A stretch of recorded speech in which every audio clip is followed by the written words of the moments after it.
at this point, YouTube user Nate42nd is going, he is so full of crap. I am. I'm just screwing with you guys. Here is what I got. This is my new camera. I have not opened the box. I saved that for this very moment. Have not opened the box at all. So here we go. This is my Canon Powershot SX20 IS. Here's the box. Not a whole lot to see. Canon usually keeps it pretty succinct. A nice pretty picture of the camera on the front and a few stats on the back. So here we are. We got our warranty registration card. Canon software suite version 50.0. Golly, I remember when it was like 11 and 12.0 back in the Canon A40 days. Surely that's not the instruction manual. That's the Spanish one anyway. There's got to be a big thick one somewhere in there. Either that or they've moved it to the CD somehow. AA batteries that I just dropped on my foot, and that actually hurt really freaking bad. And AA batteries are heavy when they drop from 4 feet in the air. Just plain old alkaline batteries. I don't even know if I'll even use these. I usually don't. When I get a Canon camera, I usually just leave them. Either that or I use them for remote controls or something. What do we got here? Camera strap. Lovely Powershot logo on it. Canon logo on it. Beautiful. We have, oh, hey, that's nice, a lens hood. A lens hood, what's basically the functionality of a lens hood, well, it's a dual functionality. Mainly, the lens hood is to help keep banding from light sources from showing up in your photographs and in your videos especially. And secondly, it helps to protect the lens in case you're stupid like me and take it underneath the house and ram it into a brick. And what else is in here? Data cable. Plain old mini USB. It's going to be hard to get used to mini USB again instead of micro USB like the Lumix had. A regular old Canon Powershot AV cable. Stereo AV cable. This camera does support stereo audio recording. Oh yes. So, we're down to the piece de la resistance. What else is in there? No SD card? I guess they just decided not to even include an SD card with their cameras anymore. I can't blame them, because they were just including like little 8 meg or 16 meg cards. It's stupid. So,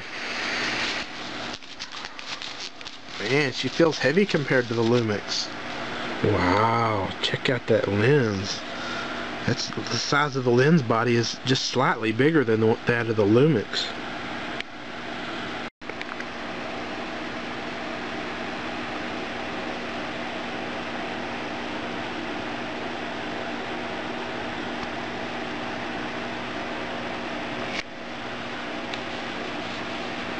Check that out. There's the little LED that lets you focus assist LED. As you can see here, these things that look like speakers are actually high quality microphones.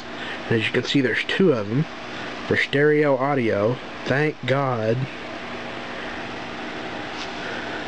This is a Canon 20 times zoom lens versus the Lumix that was 18x. Very nice. Isn't she handsome? And it's black. I remember when I got the Lumix and I was so pissed because they didn't have black in stock, so I had to settle for silver. There's where the strap goes. There's a speaker.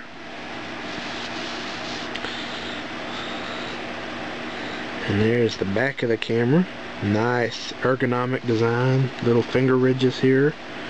There's our 3-inch, I believe it's 3-inch, articulating, as a Canon calls it, vari-angle LCD. You can point it any direction you want. You can even flip it all the way around. Oh, well, if you got... There we go. And have it like a normal camera. Very cool.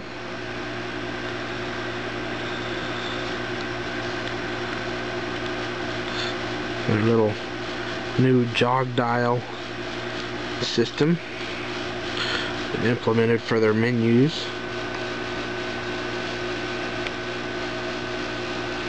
Display button, menu button, dedicated record button. A lot of these functionality I remember from having my the camera I had before, the ultra zoom I had before, which was the last Canon I had was the Canon S3 IS, I believe. It was either the S1 IS or the S3 IS, I can't remember. And it had a dedicated record button for video. Instead of having to switch the menu or change the dial on the top, you know, trying to capture a moment on video real fast, well, you have a dedicated record button that automatically, instantly puts the camera into video mode and starts recording. Playback and record mode selection, exposure, bracketing, all the good stuff that you would expect from a prosumer camera. Power switch, another carrying strap anchor. There's our zoom shuttle or zoom jog dial, and our shutter release button. The Canon has a, oh, I guess it has an automatic. Oh no, it doesn't. That's right. I forget. The flash pops up just by manual intervention. On my on the Lumix, there was a little button that would, it was spring loaded, and there was a button that would make it pop up. The Canons just rely on manual intervention, and I kind of like that. And as you can see up here, you have a flash mode selection button, and you've got your standard flash hot shoe, which is nice. It's nice to have. I can't remember. I don't think the Lumix had one. This flash hot shoe will let you mount any of Canon's flash guns as big as you want. The camera can take it. Generally, of course, I mean, this is my, you know, my first experience with this camera, but it seems to have held on to the general robust feel of the S5 IS and the S3 IS that I remember so fondly. Boy, that lens body has gotten so much bigger. That's because the sensor is much bigger. It's still a CCD sensor, but it does share the same body with the SX20 IS, which is a CMOS sensor. Couldn't afford that though, so we're stuck in 720p land still, but that's okay. YouTube's not ready for 1080p yet, and you know, it's just going to take a while. But I imagine the next camera purchase I make will probably be a couple years from now, if this baby lasts me, and it will end up being the SX1 IS or whatever Canon's successor is. Hopefully by that time we will have some CCD, either CCD 1080p cameras or a second generation of CMOS cameras that are get rid of the jello effect and the rolling shutter effect, because that's one of the reasons why I didn't go with the SX1 IS. Well, the main reason I didn't go with the SX1 IS was because it's $200 more than this camera, and I just cannot afford it. Just could not swing that much money. The other reason, even if I could afford it, I probably wouldn't have gotten it because of the rolling shutter effect. If you look on YouTube and look up